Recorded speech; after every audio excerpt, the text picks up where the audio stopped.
the Dawgs Podcast with your hosts, Blake Reneker, Justin Charles, and Josh All. What's up, Browns fans? Welcome back to another episode of the Dawgs Podcast presented by Omaha Steaks. Josh all alone with you guys in the studio today because we've got a lot of other podcast episodes that we're going to be filming and recording throughout the course of today. And this is just the first one because while I'm waiting on Blake to get here, Justin's in Florida, took his family to Disney World, so he won't be here for this week. But I wanted to come to you guys talking about OTAs week 2. We talked last week, some of the news and notes and things that happened at OTAs week 1, the first 3-day session that the Browns had of their spring voluntary practices. And now we've got a couple days under our belt here in week 2. Nothing crazy, nothing, that's like a hot hitting topic or anything, but just want to fill you guys in on some of the news and notes coming out of Berea and our thoughts on the matter. Before I dive in to my notes here, I just want to remind you guys, make sure you like the video, subscribe on YouTube. We are getting very, very close to 10,000 subscribers. We can't wait to get there. And you guys are doing your part in helping support the show. And we appreciate that so much. And also make sure you guys follow us on all the social medias at the Dawgs Podcast. And if you want more Dawgs content, head to jointhedawgs.com to become an official Dog Pack member on their Patreon page. Just another great way for you to get more content from us, engage with us and everybody in the Dog Pack community, especially on the private Discord. That thing is popping all the time. It's awesome. And it's just a great way to help support the show so we can continue to do more and more podcast episodes and more content and events and things that we've got scheduled throughout the summer. Stay tuned. There is some big things potentially down the pipeline coming your way from the Dawgs Podcast. So let's talk about OTAs. Like I mentioned, this is week 2, the second session. Yesterday was, I made my notes yesterday, so I kind of messed this up a little bit, but it was the 28th through today, the 30th is the final day of session 2. The third and final OTA session will be next Monday through Thursday, June 3rd through 6th. Now, as soon as they wrap up these first 3 or the 3 OTA sessions, the voluntary mini camp, whatever you want to call them, voluntary spring practices, once those are over, then the Browns will have mandatory veteran mini camp where the team has to report, and I believe that starts on June 11th. I know that's in my notes here somewhere, and I will find it for sure, but I'm pretty sure that it's June 11th. That'll be like a 3-day mini camp, and then the team goes on summer break, which is, you had your spring activities, you had your draft, your rookie mini camp, now your OTAs, and then your veteran mini camp in April, May, first half of June, boom, done. Team goes on summer break where Deshaun Watson will probably take the receivers, David Njoku, maybe even Trayton Welch, who knows, take those guys on vacation somewhere so they can go do their chemistry thing, build some camaraderie, work out together on the beach, and just enjoy being a human being for a month until everybody has to come back for training camp in July. So there is going to be this big break coming up. So we want to make sure that we have you guys up to date on everything. But the one thing I did want to talk about here, speaking of the OTAs, these organized team activities, there's some news and information coming out regarding those just in general, not just for the Browns, but for the entire NFL. And the NFLPA, the NFL Players Association, they're actually trying to overhaul this entire spring off-season program starting as soon as next year in 2025. So if they get their way, the NFLPA and what they end up wanting to do here, which I'll talk about, but if this happens, this right now will be the last year that the NFL teams have these voluntary spring OTAs. So the NFLPA wants to eliminate the voluntary OTAs and the mini camps altogether. So no rookie mini camp, no veteran mini camp, none of it, gone. And instead, they want to implement an extended ramp up period into training camp in July. So by their plan, players would actually report to their team facilities in mid-June or early July, rather than, like I mentioned, starting in May and working through, the first part of June and then having this summer break, like this month or 5-week period where they're not reporting. They have their own time to go do their thing. And then they report back in mid to late July. So what the NFLPA wants to do is say, none of the spring stuff. So basically for the veterans, it'd be an extended off season. So you would have all the time through May, through June. You wouldn't have to worry about reporting or doing anything. And then things would start like late June, mid to late June, ramping up into that training camp into July. So when I first saw this, so I'll go through a couple thought processes here. When I first saw this, I thought it actually made a little bit more sense to me just on first look to just kind of keep these football activities together. You know, the players would get, like I mentioned, just a little bit of a more extended off season through May and June before they have to come back. And I don't know. I thought, hey, maybe this would help with the influx of injuries that we've been seeing in recent seasons. I mean, these guys would have a little bit more time to, you know, condition, practice, and train in their facilities into training camp rather than doing what they're doing right now and then having this month-long break and then coming back and diving right into training camp. But Browns defensive tackle Shelby Harris actually has his own opinions on this. And I started to read a little bit more about this whole proposal and everything from the players' side of things. And I just want to read what Shelby Harris posted on Twitter and what he's been saying about this whole NFLPA proposal to do away with these OTAs. So his first quote on X, Shelby Harris says, "I'm so confused how they are trying to twist this into saying players want to start camp at the end of June. Nobody wants anything to do with this change." And that wasn't the only thing he said. He continued. Let's see. There was this tweet from Albert Breer that Shelby Harris retweeted. He said, this is from Albert Breer, says, "Let's just say this new proposal to scrap off-season programs, start training camp with a ramp-up period in June, and eliminate the annual summer break in the NFL calendar is going over like the Hindenburg with coaches and front office people." Shelby Harris reposted that saying players don't want this either. So not only do the coaches and front office people not want this new proposal, the players don't either. So it seems like everybody's in favor of the way things are. Let's have these, and especially for the veterans. And the more I thought about this, I'm like, okay, I guess I understand what they're saying here, because especially for these veteran players, these OTAs, these spring practices, this stuff's voluntary. They don't have to be there. And you see some of the Browns players, Myles Garrett, Joel Bitonio, Mari Cooper, David Njoku, these guys are not coming to these voluntary practices. Of course, you have other guys, you know, it's up to you. It's up to your discretion if you want to show up and practice, if you just want to stay in the facility and work out maybe while everybody else is out on the field, or if you don't want to report at all. It doesn't really matter. It's up to you. And if they do away with this voluntary, you know, spring practice sessions, that means, because a lot of these veterans are taking this time off anyway, so they're getting their extended off season, plus they get this summer break. So, and then you've got John Heath on Twitter says, "It's so strange to me when the NFLPA proposes something the players are against. Who are the NFLPA's leadership aiming to please?" Shelby Harris says, "That's what we are wondering too." So it seems like, and you know, just kind of reading through a little bit more of this report that I saw, I'm just going to read some of what I screenshotted here. "If a change were to happen, it would have to be agreed to by the team owners, and something that it could play a role in the NFL going to 18 games in the regular season. Going from 17 to 18 games seems inevitable and just a matter of when, not if.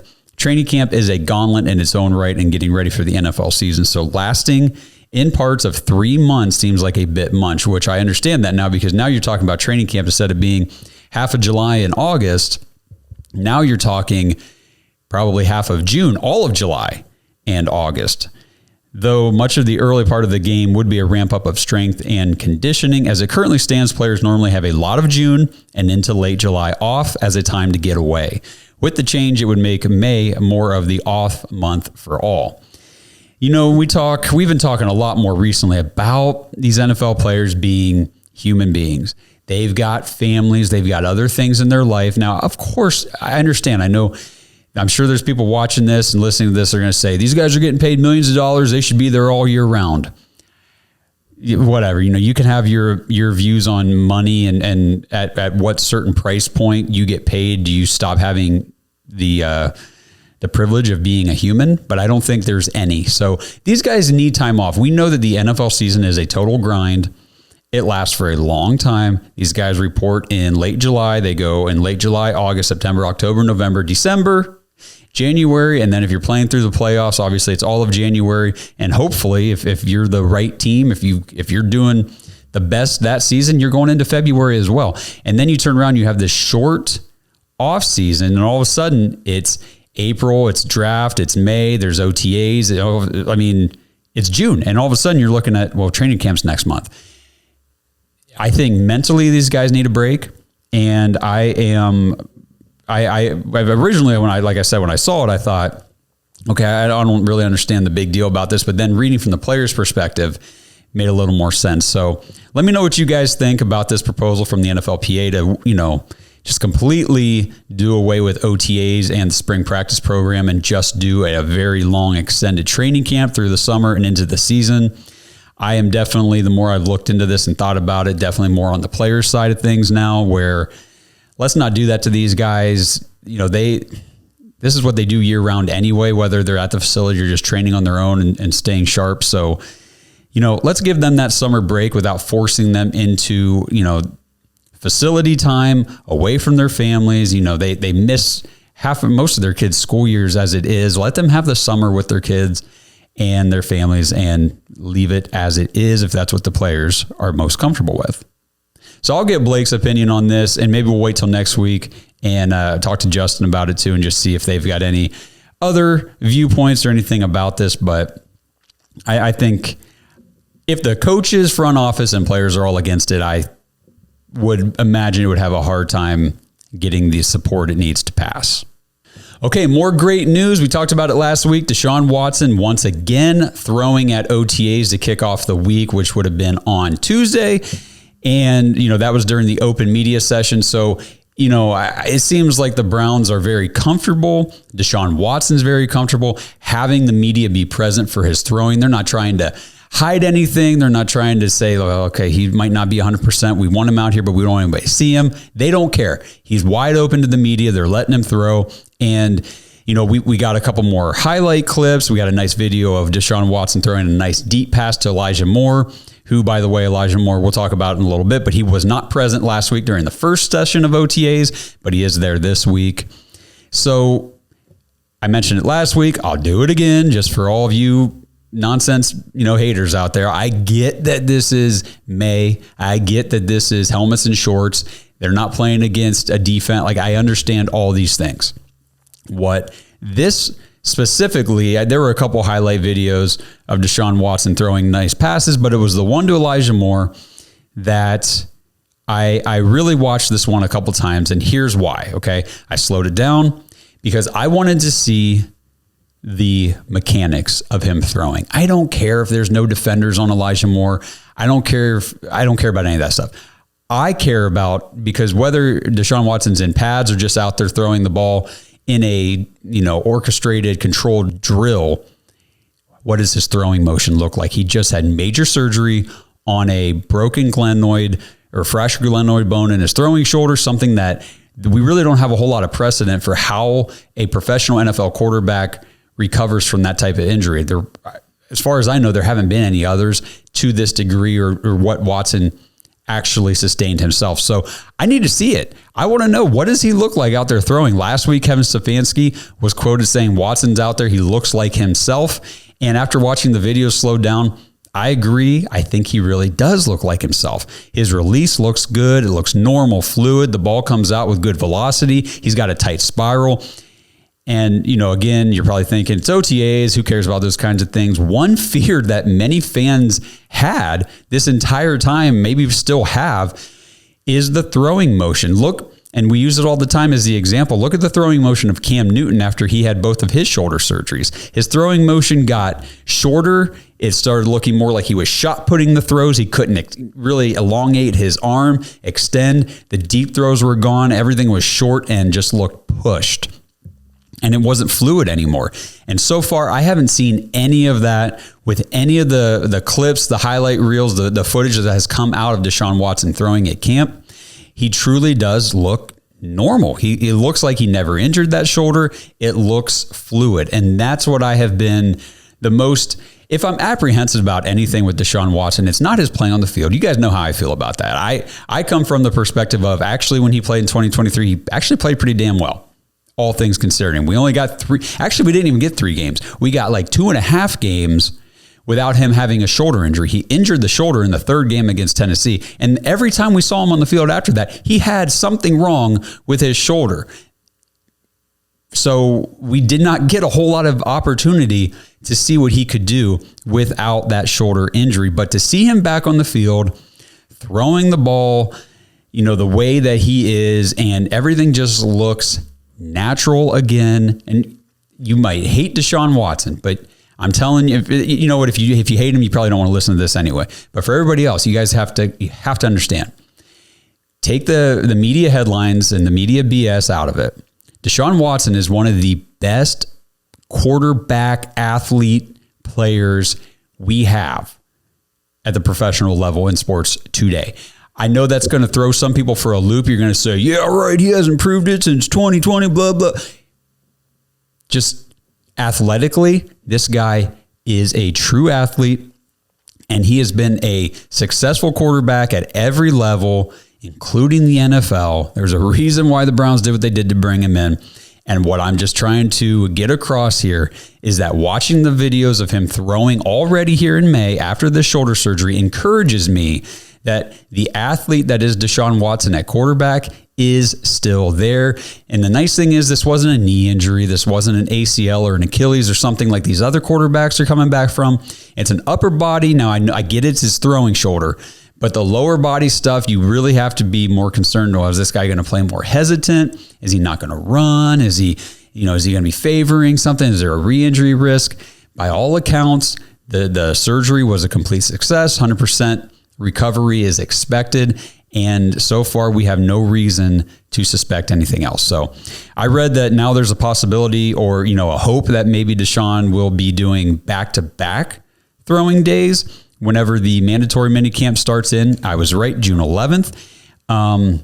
Because right now at OTAs, he's doing an every other schedule. So he'll throw on Tuesday, he'll do mental reps and not throw the ball on during drills on Wednesday, and then Thursday back to throwing. So again, it's another great sign that it's not just 1 out of 3 that he's thrown. He's throwing 2 out of 3. So he's definitely on the right track. He's going to be back. He's going to be okay. I have full confidence in that. And this hope now that I was reading this, they're saying now even, another 10 days from now, 11 days from now, he could possibly come into that veteran minicamp throwing back-to-back days, which would be another big step, another huge milestone in his recovery. They said he could possibly be out there throwing during the offense versus defense drills, which again, another big step in the recovery. So we'll see. We'll kind of see what the reports and what the news looks like about him whenever that veteran minicamp in June 11th gets a little bit closer.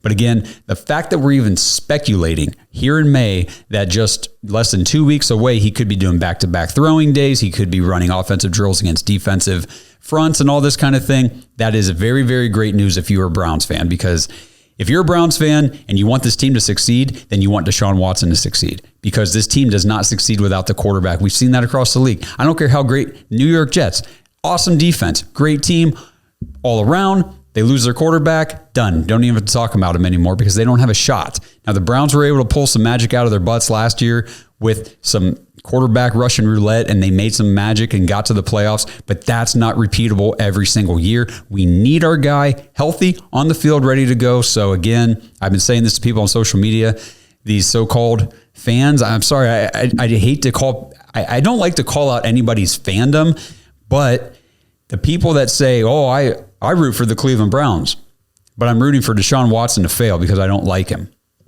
then you're not rooting for the Cleveland Browns. I'm sorry. Like, if you don't want Deshaun Watson to succeed, then you're saying you don't want the Browns to succeed. Prove me otherwise. Argue with me all you want. That's the way I see it. And I just don't understand why you wouldn't want every single player who's on this roster to be the best that they could possibly be. So good news about Deshaun Watson. Again, 2 weeks in a row now, we get to talk about improvements and progression and all these good things leading into the final OTAs next week, veteran minicamp, and then the summer break before we get training camp in July. This episode is brought to you by Omaha Steaks. Dog Pack Father's Day is right around the corner. So what do you give the man who has essentially everything he already needs? I mean, it's always so hard at Father's Day and on dad's birthdays and things like that. So what does this guy even really need? Well, let me make it easy for you guys. Get him steak and burgers and brats and jumbo franks and chicken and everything that Omaha Steaks has to offer, because dads want meat, and it's the perfect gift because you know he's going to use it. It's grilling season. Your dad, your grandpa, these guys, you as a dad, we're going to be grilling out all summer long. So get things kicked off the right way with Omaha Steaks for Father's Day. It's what I get my dad, my grandpa, my father-in-law every year for Father's Day because I know they're going to use it. They love the food, and it just goes a long way. They can continue. I mean, obviously, they grill out once, twice, 3 times, and they just keep using the food that you got them for Father's Day. It's the perfect gift. And right now, when you go to omahasteaks.com, use promo code DAWGS, DAWGS, when you check out for an additional discount when you shop the gourmet gift packages for Father's Day. The Father's Day experts at Omaha Steaks are making this very easy for you guys to put a smile on the big guys' faces this summer. They've got hand-selected gift packages starting at just $89 for Father's Day. And like I said, omahasteaks.com, use that promo code DAWGS when you check out for an additional discount on your order. So don't stress, don't fret, make Father's Day easy for all the dads in your life. And if your wife or your kids are saying, hey, Dad, what do you want for Father's Day? Just tell them, get me some damn good food from Omaha Steaks. omahasteaks.com, promo code DAWGS, DAWGS when you check out. Shop the Father's Day selection, all their gift packages starting at $89. And with that promo code DAWGS when you check out, you get an additional discount on your order. So don't wait. Get everything ready to go now. omahasteaks.com, promo code DAWGS. Get all the dads in your life the perfect gift for Father's Day. So let's talk about Elijah Moore, the Browns' presumed number 3 receiver in the pecking order this year. Of course, they got Amari Cooper. They just traded for and paid to extend Jerry Jeudy. So Elijah Moore is the number 3, and he is back this week, like I mentioned at the top of the show, in the second round of OTAs here. Now, Elijah Moore last week in the first round of OTAs, he did receive some criticism, some speculation on social media. Like I said, he skipped last week. Fans, media, of course the media, speculating that Elijah Moore, maybe he's unhappy with his situation. The Browns, like I said, traded for, extended Jerry Jeudy. Here's Elijah Moore, last year of his deal. He doesn't have an extension or anything like that. Sunday, Elijah Moore on X posted, and I'm going to do my best with this. He said, outwork everyone. That's always been my mindset. F all the what he said, he thinks, she thinks. 1 minute they're on you, 1 minute they're not. The next they're back on you. Just work. Never stop. F them, we ball. God the glory for it all. Y'all be up and down. God stays solid. Okay, again, not always a fan of when these players do these cryptic tweets and stuff online. My response is typically like, if you want your extension, if you want to earn targets and a bigger role in the offense, be there. I understand this is voluntary, but a guy like Amari Cooper is a veteran who does not need to be there.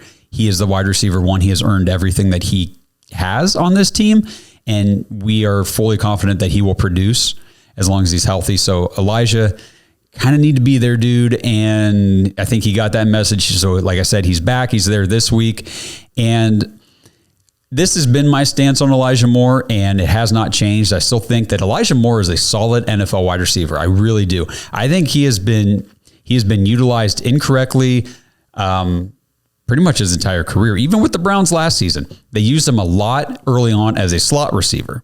So let's talk about this. For the first 7 weeks, Elijah Moore's slot percentage was 50 to 60% of the snaps each game.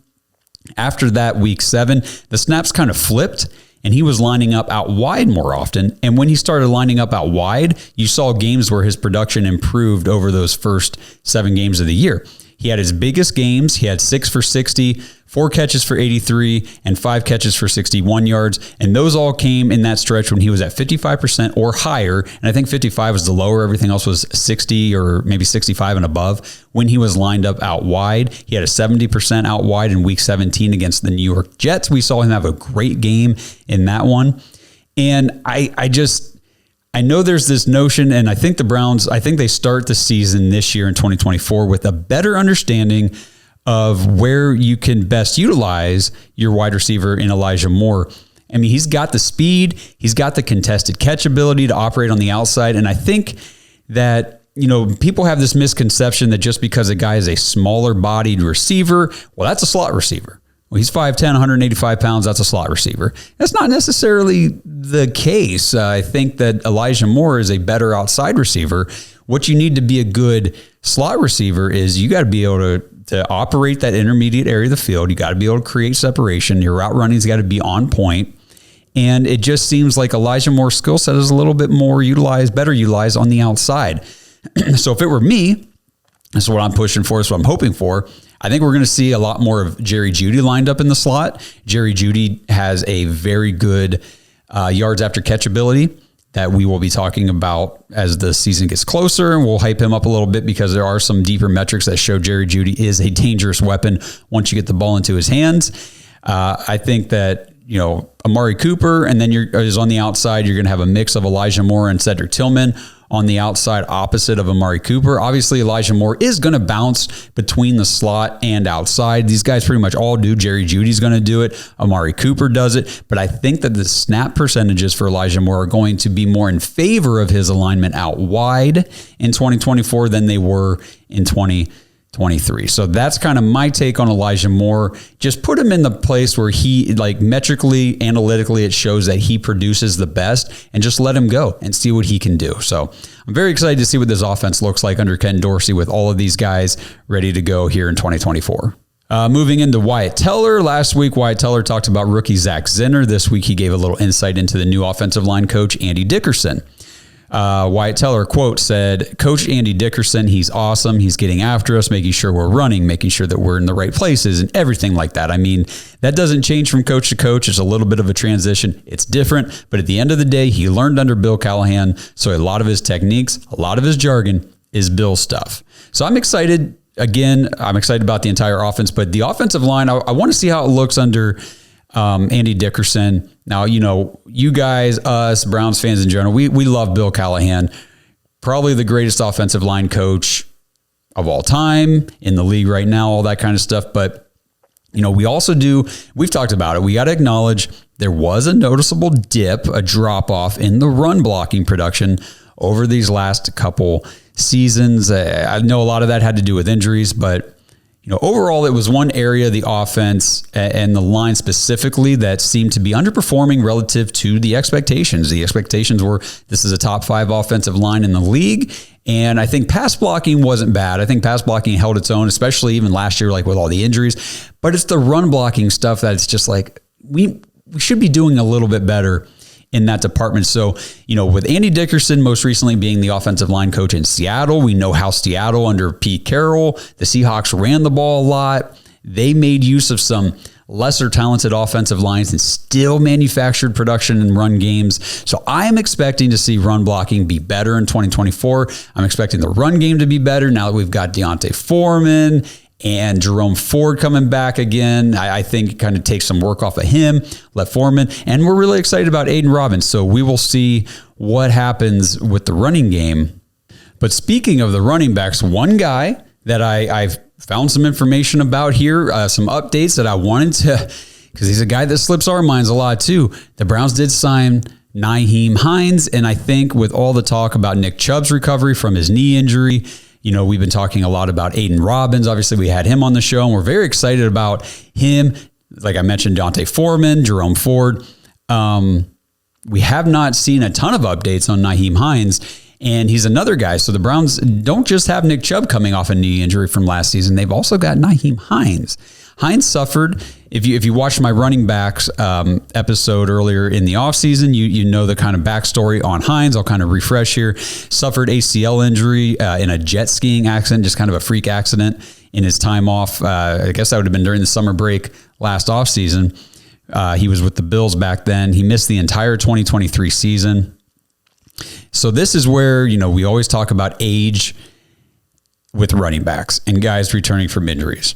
So you look at a young guy like Jonathan Brooks, the rookie running back for the Carolina Panthers, tore his ACL back in November at Texas during the college football season, and he's already slated to return to practice and training camp for the Panthers. That's kind of his target date. If you talk to the medical staff and stuff like that, they're hoping that he's ready to participate in drills and stuff starting in training camp. Nyheim Hines tore his ACL clear back in July, almost a year ago, and he's still not able to participate in any on-field activities. And again, like I said at the top of the show, this is voluntary OTAs. I get that. So really, there's no need for Nyheim Hines to rush onto the field and do any drills. Just continue to recover, recoup, make sure you're healthy. And I get all that. But there was a quote from Nyheim Hines that seemed a little bit weird when I read it. So I'm going to go through the quote. We'll talk about it. You guys drop in the comments what you think, if there was anything in here, or was he just maybe rambling and didn't really have his timeline in his head correct. I don't know what the deal was, but here's what Nyheim Hines had to say. He said to the media, "You guys will not see me out here for OTAs during practice." And this was on May 22nd. "I should be ready to go for minicamp. The goal is to be ready right around August 1st or end of July, depending on how my leg comes around. But the goal is to be out there for week 1. Okay, so if you guys are following along, let's try to unpack this a little bit. Nyheim Hines says, "I should be ready to go for minicamp." Well, minicamp starts June 11th. That's like 10, 11 days from now. And then he said the goal is to be ready around August 1st or end of July. So now we're talking like a whole nother 2 months from now. So are you ready in 2 weeks or are you ready in 2 months? And then he says, but the goal is to be out there for week 1. Well, that's the second weekend in September, dude. So which is it? This quote really baffled me a little bit. I'm not 100% sure what the timeline really is. And then the one line that he had in this quote, between these like 3 different goals that he pointed out for his return to the field, he said, "It depends on how my leg comes around." So I don't know about you guys, but that does not give me any huge, overwhelming hope that Nyheim Hines is going to be making a big impact for the Browns here this season. Obviously, bringing him in, signing with Cleveland, his connection with Ken Dorsey from Buffalo. I mean, he talked about it. That was a main factor in why he signed with Cleveland. And it's very possible maybe I'm reading too much into this quote here. I don't know. It's May. I get it. He was probably put on the spot with a question from a reporter, and he's like, "I don't really know what to tell you. I'm just talking. And then they put the quote in writing, and here I am sitting here reading it, totally overanalyzing it. My wife would tell you that overanalyzing would probably be the case. But again, it just seemed a little bit weird. I have not, if you watch that running backs episode, I haven't been sold that Nyheim Hines even makes the roster from day one. Ever since we signed him, that was kind of my take. Like, yeah, we'll see. We'll see what, if he actually does end up making the roster. I got nothing against the guy. I think he's a great player. I think he's got a very valuable skill set that would really help the Browns this season if he's healthy. But this is going to be his age 28 season, coming off a major ACL injury I'm guessing by the time he gets on the field, it's going to be over a year since he had the injury. It just does not bode well for his prospects of making this roster or, doing any sort of major impact for the team in 2024. And again, if Deontay Foreman, Aiden Robbins, if these guys show out in camp, along with Hines still being limited in practice, until August or even later, again, he might not make the team. It's just something to keep an eye on over the summer. Just don't forget that Nyheim Hines is here, but everything I read sounds like he's still recovering. Doesn't sound like he's ready to participate anytime soon. That's kind of my takeaway from it. Again, it could be totally wrong. We will see. The only reason that, again, this stands out to me is the contrast to the other guys. You hear about glowing reports from some of these ACL tears, 8, 9, 10 months after the surgery, they're out running again, they're on track for camp, or this date or that date. And I just get this overwhelming sense of uncertainty about Nyheim Hines and his leg, recovery from his ACL injury. So I could be wrong. He could be out there participating in the mini camp on June 11th or 12th. And I'm like, hey, look, Nyheim Hines is out there. Looks like he might be okay, good to go. Or maybe he comes out first day training camp in July and it's like, cool, hey, he's back. He's ready to roll. I just have not heard much about Nyheim Hines. And typically I feel like when you don't hear news about these guys, the saying, no news is good news. Not necessarily when you're talking about these injuries, because like with Deshaun Watson, the entire offseason, it's been, he's 100% recovery. They're expected for this date, expected this, expected that, ahead of schedule. You hear that all the time from these guys. So when you don't hear anything about somebody coming off of a major surgery, a major injury, it is a little bit concerning, at least in my opinion. So let me know what you guys think about Nyheim Hines and all that kind of stuff. And the last thing I just want to mention real quick, I won't do too much more because I think this is probably going a little longer than I had intended as an OTA update.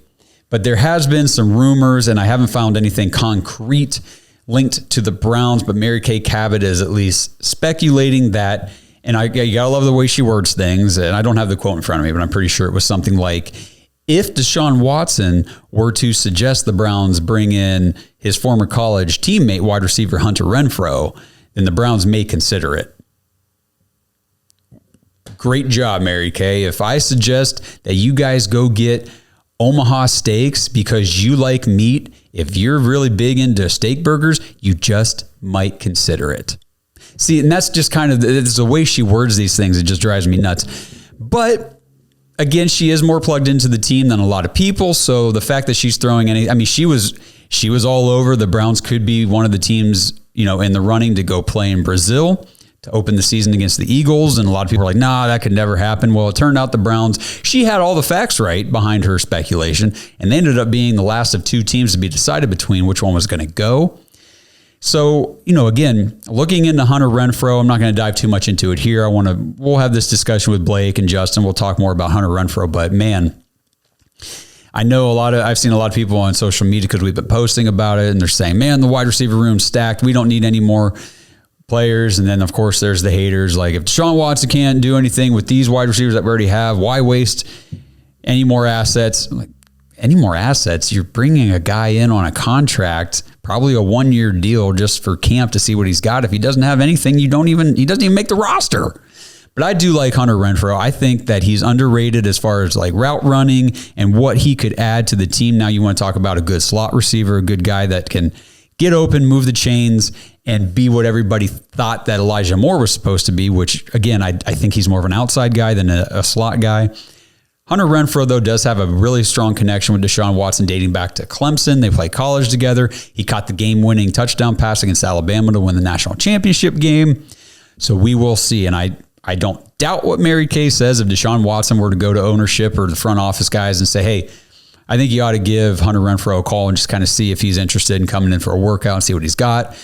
Sure, I'm confident they would consider it. So I just wanted to make sure I mentioned that here on the show.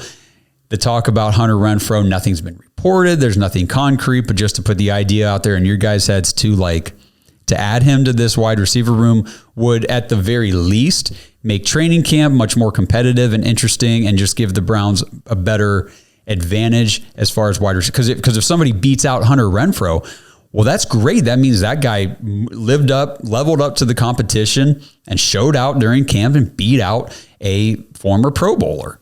Sweet. And if nobody outplays Hunter Renfrow and he comes in and he looks awesome, and it's like we have to have this guy in the wide receiving core, well, why wouldn't you want as many great players on your team as possible? So we'll see what happens on that front. We'll keep you guys posted. Make sure you guys follow us on social media. We're posting so many times every day, just trying to keep the news cycle going, keep you guys updated with just, rumors and things that are going on, just so nobody wakes up one day and says, I didn't even know they were interested in Hunter Renfrow. Well, we'll talk about it here just a little bit as far as the speculation goes. But other than all of that, there's not a ton of new information or updates from OTAs. It's just awesome that the Browns are back at it. It's exciting to see the team back on the field, getting ready for the 2024 season. I said it last week. I'm going to say it again as a Browns fan. It is just exciting anytime the team is being active and doing things to get ready and to get better to compete for the upcoming season. And speaking of Browns fans and being from Cleveland or Northeast Ohio or just Ohio in general, I had a really awesome opportunity this past weekend. If you follow on social media, you saw this, but I got to go up to Cleveland with my good friend, Percy Garner. Percy, I've mentioned this on the show before. He pitched for the Cleveland Indians in 2016. He was a second-round pick by the Phillies. I forget what year. He was in the Major League Baseball system for many, many years. Made his pro debut with the Indians in 2016. Had a really good run there. And now, he's back here in my local hometown, and we do podcasts and stuff together. We actually run the studio together, and I am the producer of his podcast, which is called 99 Mile Per Hour with Percy Garner. And we got to go up to Cleveland to record a special on-site episode in front of one of the Script Cleveland signs with Ohio State Buckeye legend and 14-year NFL veteran Ted Ginn Jr. It was an awesome experience. Ted Ginn Jr. is an awesome guy. He was a lot of fun to sit down and talk to, and he's just a real down-to-earth guy. He's not afraid to just kind of say things the way they are and talk about the realism of Cleveland, the city. I got a nice clip of him talking about being a Browns fan, which I'll play for you guys here in a minute. This is not actually on Percy's episode. This was before we started recording the actual episode. But if you guys want to see the full thing, head over on YouTube, search 99 mile per hour Percy Garner, Percy with an I, Perci, and it'll come up. And, the most recent episode, once he publishes it, will be the interview with Ted Ginn Jr. But I'm going to just play this quick clip because he was talking about, being from Cleveland, being a Browns fan, and what, the Browns and just football in general really means to Cleveland and just Northeast Ohio overall. You're being honored to, being in the Hall of Fame and stuff like that, which obviously is well-deserved. But I kind of want to get in, have you been, because when I've been hearing you talk, you seem like, selfless. You're not really about hey, it's about me out here. Yeah. You always, especially, you can see that in your post career. Well, man, it's just where you come from. I'm from Ohio. Ohio is not a cocky state, period. The most cockiest state we probably do have is Ohio State. You know what I'm saying? It's hard not to be because you guys kind of took the place. I know Cleveland Browns was a team, but Ohio State is really the football team for, no offense. He do a Browns podcast. Yeah. But there's no offense to nobody. You know what I'm saying? I'm from right here. So that make me a Cleveland Browns fan. The Browns is all we know. You going to see them every Sunday, 3, 5, or 19 when I was coming up. True. You get what I'm saying? So it wasn't like you was going to miss them. You know what I'm saying? That's going to always be my forever team. You get what I'm saying? I took a brick from the old stadium. Really? That's you get what I'm saying? It was meant for dog pound, little stuff like that we can't create no more. I played in the league. You can't create that dog pound back in the 90s. No, it ain't happening. You know what I'm saying? Just the world don't allow it. No. You know what I'm saying? It's different times. Different times. You know what I'm saying? But, you know what I'm saying? Just being from this type of state, being from Cleveland, it's hard to be cocky. It's true. Because is the representation of it is not always what you're trying to put out there. But you know what I'm saying? I come back and be cocky and nobody will like you. I come back and be humble and nobody will like you. So there's no real true value in it to me. You know what I'm saying? Just be yourself. So I just try to be myself as much as I can. You know what I'm saying? Do the right things. You know what I'm saying? Because, we all can go that way whenever we want to. You know what I'm saying? Yep. So, you know what I'm saying? Just trying to remain who you are because Ohio tough too. You know what I'm saying? And Ohio tough to the point where it's hard for people to get behind people. You know what I'm saying? It's hard for us to build around here who ain't in that right area of building. That's true. That's just being real, but that's true. So that's it right there. That was, again, just an awesome experience. Big shout out. Thank you to Ted Ginn Jr. for sitting down with us, taking the time. He is supposed to be coming on to our show sometime here over the summer to talk about his induction into the National High School Football Hall of Fame. That's what we were up there to talk to him about. And I see if I can pull up the notes. I've actually got an interview with a couple of the guys from the National High School Football Hall of Fame later today. Going to record that, put it out later this week or this weekend for you guys. There's a big event coming up. The induction is next Saturday on the 8th. And it is just awesome. 14 of the 35 inductees this year are from Ohio. That's 40%. 23 out of the 35 inductees either played, coached, or had some sort of connection to Ohio, whether it was Ohio State, Kent State, or playing for the Cleveland Browns. And that's 65% of these National High School Football Hall of Fame inductees having either being from Ohio or having played on a prominent team right here in Ohio. So it's just really cool to hear all about that. And that's taking place up in Canton in the Hall of Fame city where football originated to begin with. So we don't talk about that enough. We are just right south of where football started here in America. So maybe I'll do some history next off season when I have some downtime, and I'll do a little history on football in Northeast Ohio, starting in Canton. And it's really cool. I'd have to obviously go through and do a little research to make sure I have all the facts correct, but it is just really cool to have football in this area. It just means a lot. And you can hear that from a guy like Ted Ginn Jr. when he talks about it. So again, if you want to see the full interview with Ted Ginn Jr., it was awesome. Go check it out. 99 Mile Per Hour with Percy Gardner on YouTube, or you can listen to it on Apple, Spotify, whatever. It's on there as well. And that's all I got for you guys today. Again, got more podcasts I'm recording later today. We're going to be talking to, it's not going to be the CEO. She's on a plane now. She won't be able to make the meeting, but we're going to be talking to the owner and the chief operating officer, I think, or something like it's the owner and his son of Guardian Sports, and they do the Guardian caps that you see the guys wearing on their helmets during practices.